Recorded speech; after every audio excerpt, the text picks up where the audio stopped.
समझ नहीं आ रहा अपने सैलरी इंक्रीमेंट का क्या करूं। बेटा इतना क्या सोच रहा है? अपने म्यूचुअल फंड्स के एसआईपी का टॉप अप करा ले। This is the right time. क्या? समझ में नहीं आया। बेटा इतना क्या सोच रहा है? अपने म्यूचुअल फंड्स का एसआईपी टॉपअप करा ले। This is the right time. अब समझा।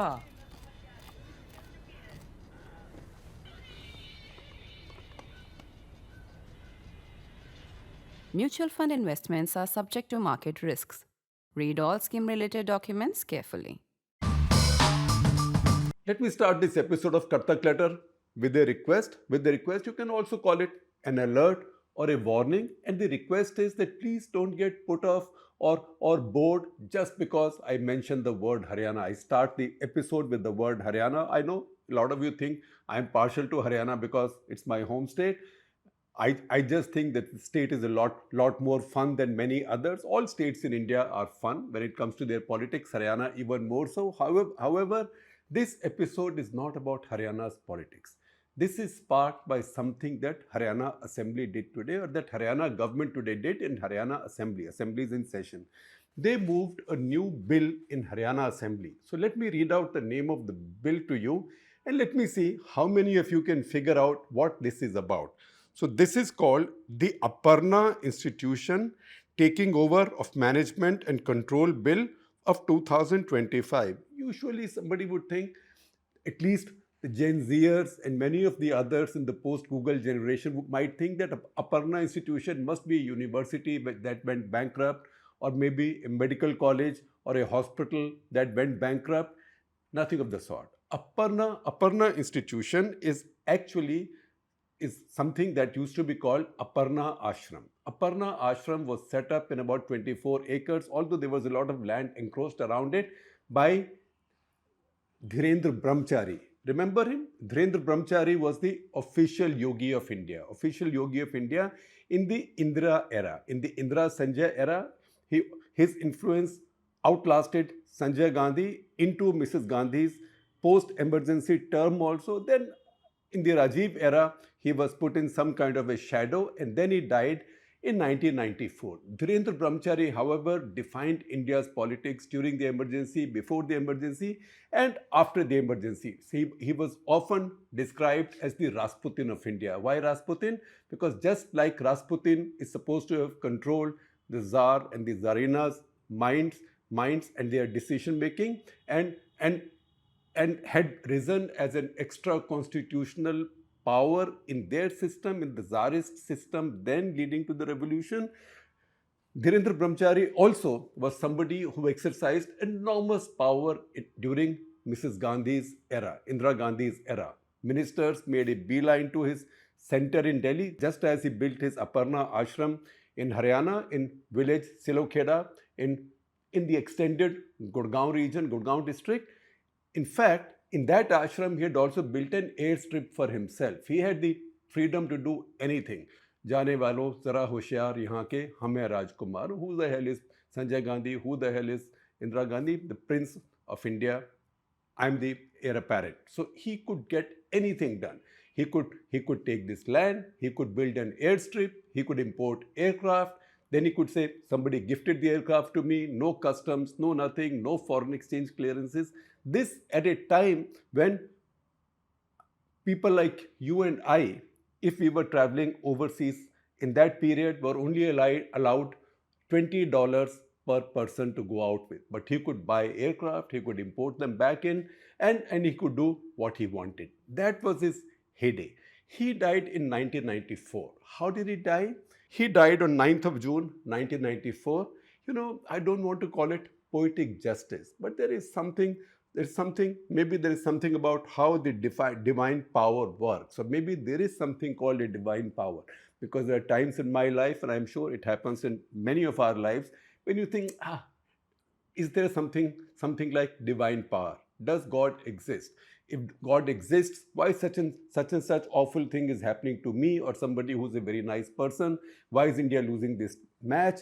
Why is a flood coming? Why is the tsunami destroying so many millions of homes and taking away so many lives?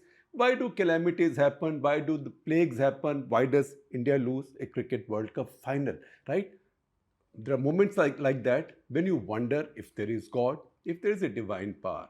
However, sometimes when you see things happening, it makes you wonder that maybe there is something. So, Dhirendra Brahmachari, how did he die? While flying his Cessna Sky Master. See this aircraft, it's an unusual aircraft. That aircraft again was gifted, quote unquote, gifted to him by London based Indian businessman, very powerful, very influential businessman, somebody who had huge influence in the UK but also in India as well, Lord Suraj Paul. So Lord Suraj Paul gifted this plane to Dhirendra Brahmachari. This is a Cessna Sky Master. See this plane, it's an unusual plane. It has an engine in front and an engine in the back. So this is what aviators would call a push and pull system, like engines running in series with each other. I am oversimplifying it. Usually when you see a twin engine aircraft, you will find engines on either side of the fuselage, one on this wing, one on this wing. This is ek aage or ek piche, like that. He in interviews said at that point, and I remember him saying it many times, that he always thought that this is a much safer aircraft because he had become a pilot, he had learned to fly. He was flying this aircraft. He had also hired a pilot to fly with him, but he would say, I fly this aircraft, it's very simple to fly, and I know if something goes wrong with one engine, immediately the other takes over. Bit simplistic, the logic, but he was almost an illiterate yogi, almost illiterate, because he never told you if he had any formal education, but he was super smart. He had learned to fly. He was flying his own plane on this day. Where was he going? And thereby also lies the story of how Indian politics was in that Congress era.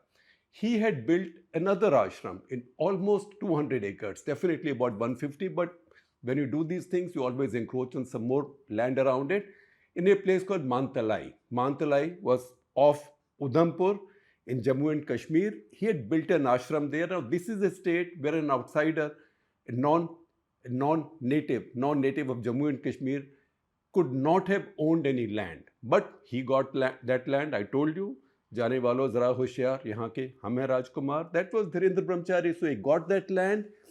He built a cave there. There was a cave that he built for meditation there.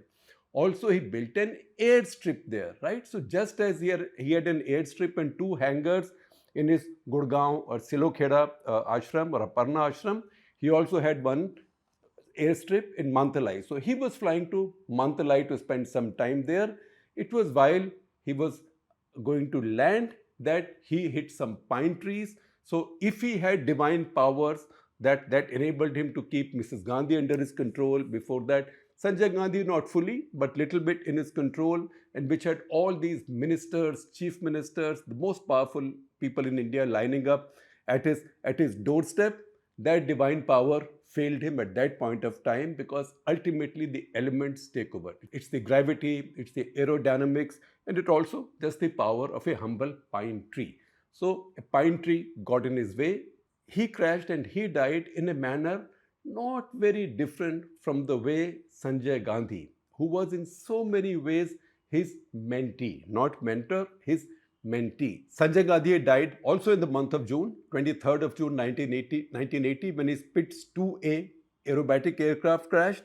And that's the aircraft in which he was actually carrying out aerobatics, because that was his method. He took off from Safdarjung Airport in Delhi, and not very far from his home, because his mother lived in Safdarjung for a long time, and that is the general Lutyens area.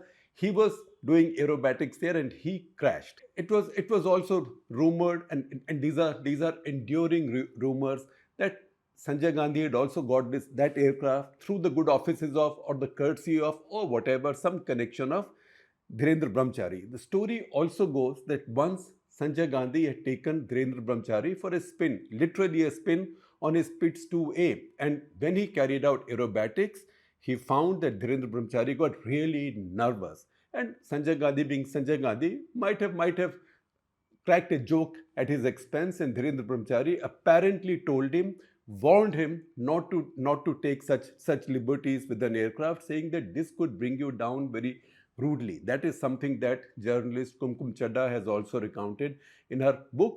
It's also something that's been widely talked about in Latin circles. It's also something that Dhirendra Brahmachari himself talked about. Maybe he was boasting. He talked about this any number of times after Sanjay Gandhi's death. In fact, post Sanjay Gandhi's death, there is an interview, a long interview that he gave to India Today magazine. I wasn't working with India Today at that point.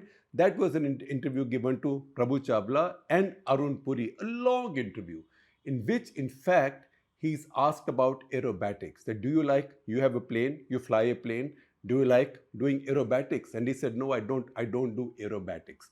So he to that extent was more of a survivor and not that reckless. However, it was a divine wish that he also died the same way. He also died on a plane.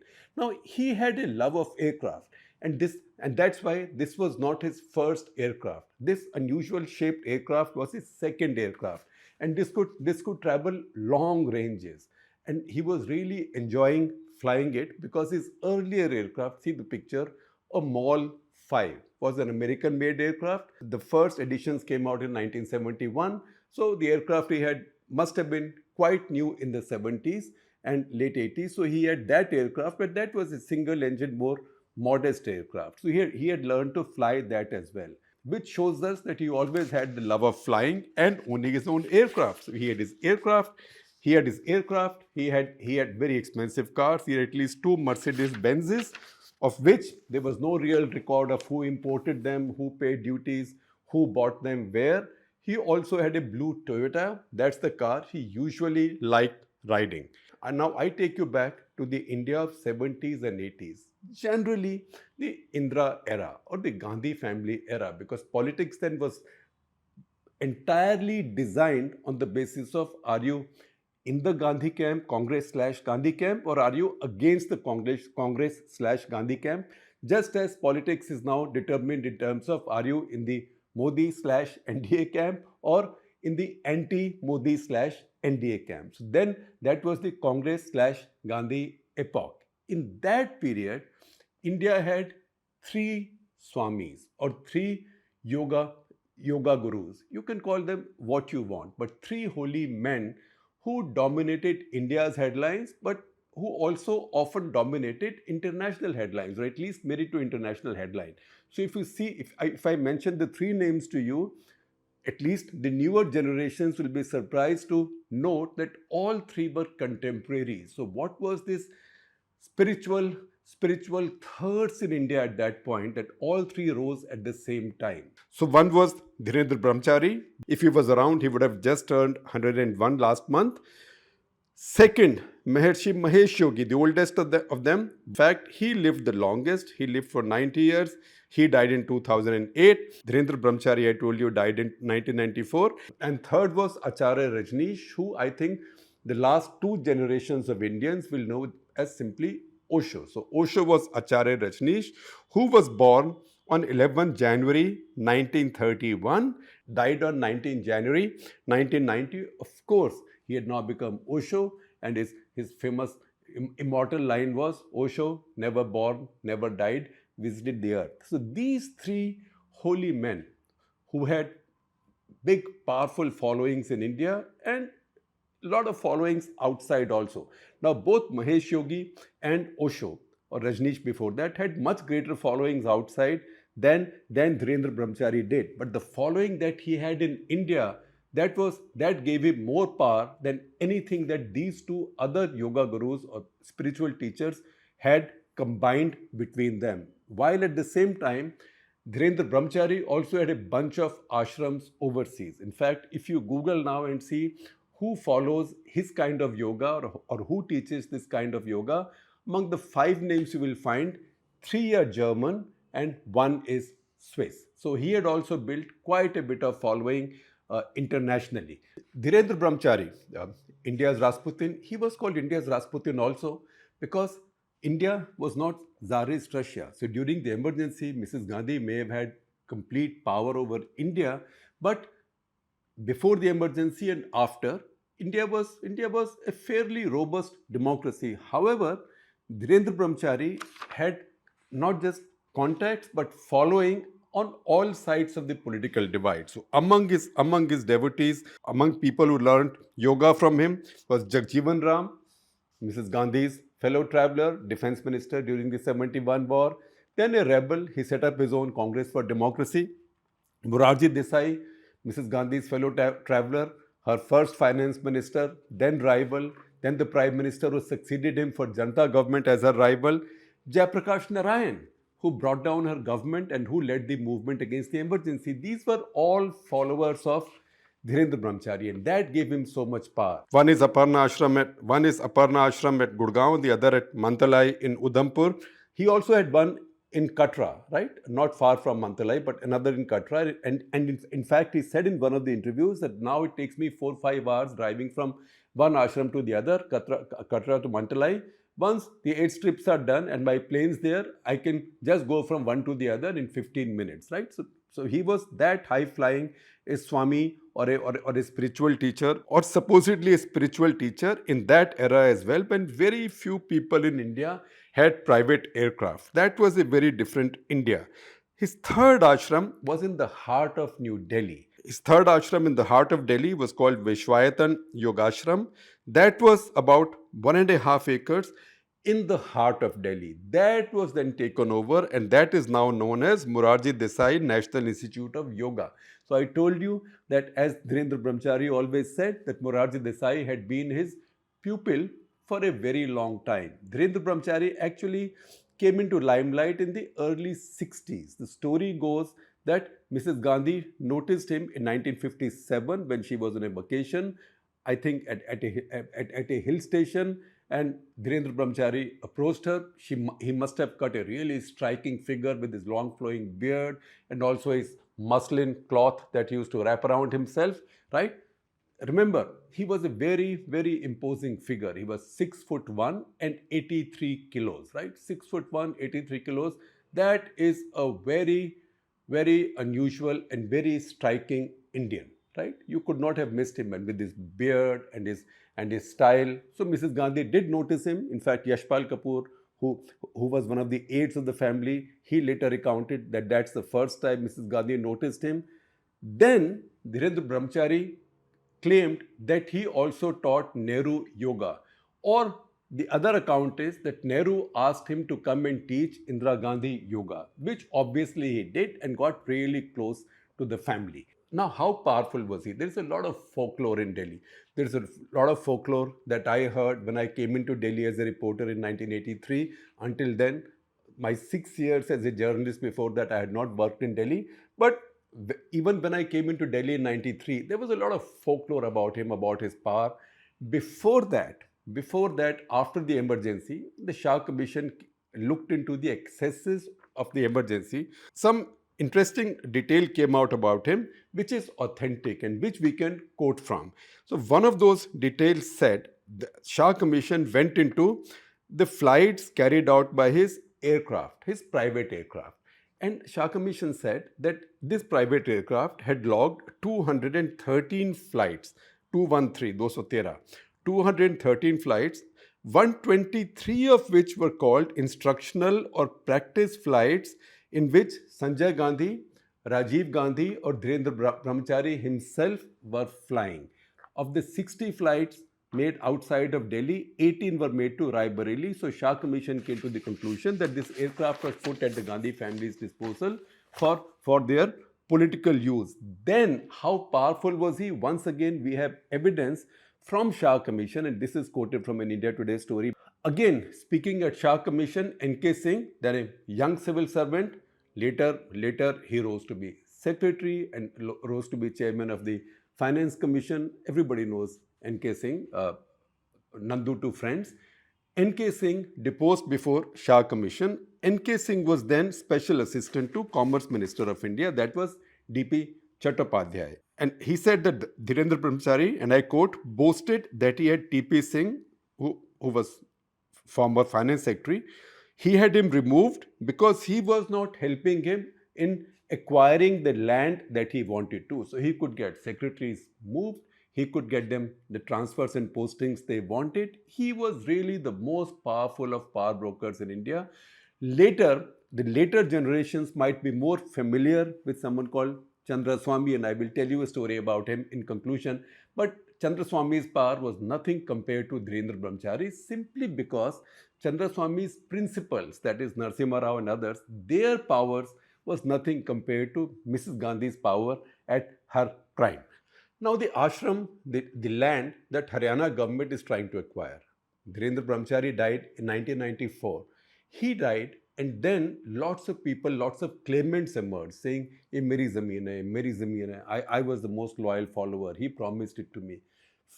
It went into multiple rounds of litigation. 1989, Haryana government had tried to acquire it using the Land Acquisition Act, right? That is when again a government hostile to the Congress came into power and they tried to acquire it, but Dhirendra Brahmachari went to court and had it stayed. After his death, however, a lot of people came in claiming to be successors. Punjab and Haryana High Court finally ruled that he was a Swami who said that I have no worldly possessions and whatever I have, I'm leaving to society. So let's follow that wish and let the government take it over. So they in a way opened the way. Yet there were multiple litigations going on. This new law proposed by Haryana government is meant to override all of that. However, think about the cheek he had at his prime. In fact, even past his prime. In 1983, Mrs. Gandhi's still around, but he's not at that point so powerful in Mrs. Gandhi's darbar. While he's there, he's still teaching her yoga.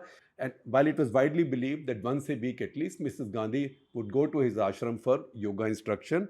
However, in 1983, he wrote to Chief Minister of Haryana asking for another 5,000 acres of land alongside his 24 acres of land in Gurgaon. So he said, give me 5,000 acres of land. And then he said, area around this should become some kind of a reserve for me. And I will build India's equivalent of the Disneyland with a yoga institution and university, nature cure, etc., the works. So he really still had the power to do this. And how big and how well constructed the ashram was, I don't know what generation you are, but chances are that you would have heard a very popular, super popular teleserial in Doordarshan called Hum Log. Remember Hum Log? Hum Log was shot in Aparna Ashram, in Dhirendra Brahmachari's ashram. And for that recording, Doordarshan had sanctioned to Dhirendra Brahmachari a daily rental, per shift rental in fact, of 25,000 rupees. It was a lot of money in 1982, 83, 84, thereabouts when this serial was shot. Remember, that was the time when I was covering the Northeast, all of the Northeast for the Indian Express and getting paid 1,200 rupees and was quite grateful for it.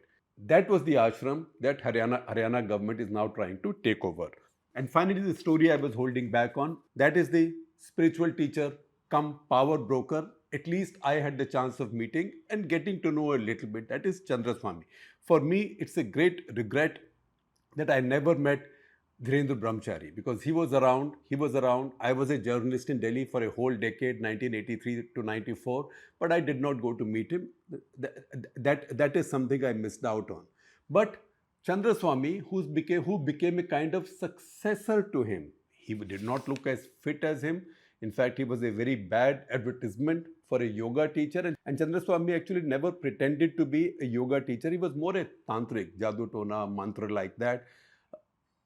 He became very powerful in the Narasimha Rao era. He had acquired some power in the VP Singh government when the Bofors scam was going on, and word spread that even Margaret Thatcher used to follow him, and he was found on Adnan Khashoggi's yacht and stuff like that. Those were all his clients. All of those added to his aura, and he became a very powerful person in the Narasimha Rao era. So I met him in 2004. 2004, when he was well past his prime, because not only had Narasimha Rao lost power quite some time back, but also those who disliked him in the Congress party, they targeted him, and then the opposition targeted him. Now, like all other godmen, he had followers everywhere, because almost any politician who had real problems, or a top bureaucrat who wanted some issues sorted, or many business people who had scandals, who had tax issues, they will go to him. And he had the ability to pull strings and get them some sort of solution, while pretending to be getting it by using his mantras and divine powers. In the early winter of 2004, that I asked him for an interview on my show Walk the Talk, and he agreed, to my surprise. So I went to his so-called ashram in Delhi's Qutub Institutional Area, which is a multi-story building, and he was there, and we recorded that Walk the Talk, of which you will see a couple of rushes as we are talking, and you will see some pictures. However, I can tell you the day on which it was recorded, and then I will tell you why. The day it was recorded was November 5, 2004. And how do I remember it?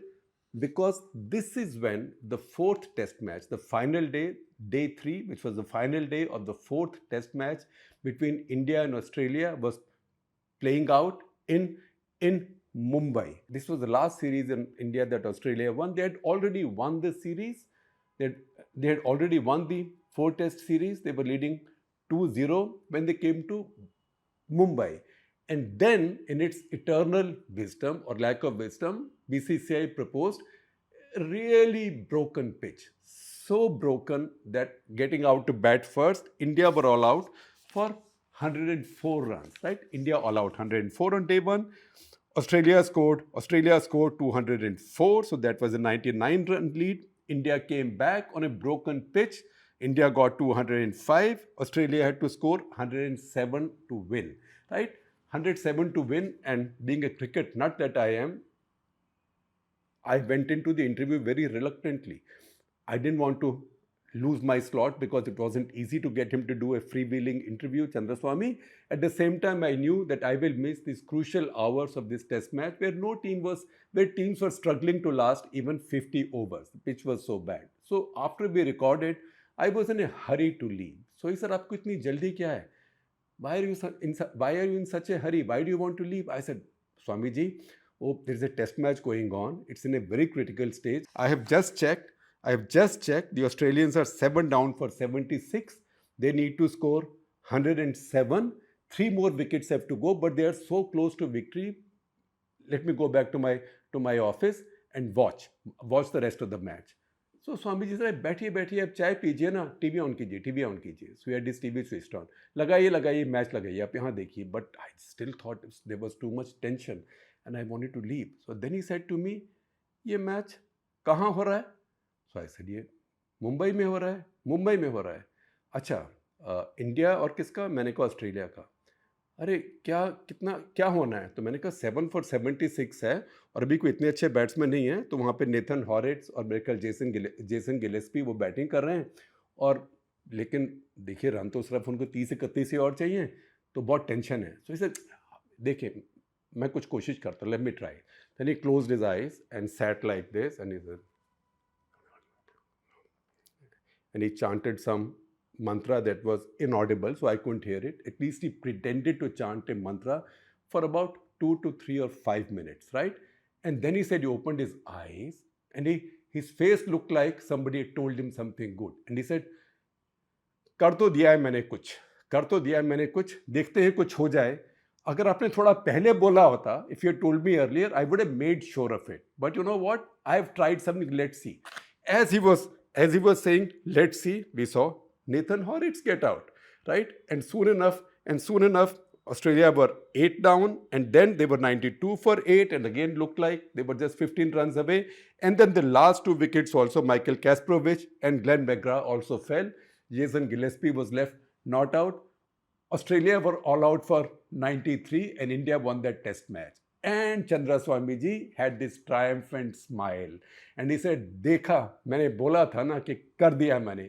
और आपने 2 घंटे पहले बोला होता तो मैं पक्का ही आपको बता देता. Now to me that was a lesson in how these so-called spiritual gurus exercise their power. Because when people came to them with a desperate need for something, they just pretended that they could fix it for you. And then just followed the law of odds. If it worked out, they would say, see, I got it done for you. If it did not work out, they'll say, Arey, but you should have told me earlier, or maybe you should have done this, or maybe you ate chicken at lunch, you should have eaten fish, or maybe something else. So they always had those excuses. From that conversation, I will also tell you that Walk the Talk conversation, of which I'll share a link with you. He kept on saying that Arjun Singh is behind all my trouble. So I asked him, Swami ji, आपकी तो इतनी शक्ति है. If Arjun Singh was giving you all this trouble, आपने उसको चूहा क्यों नहीं बना दिया?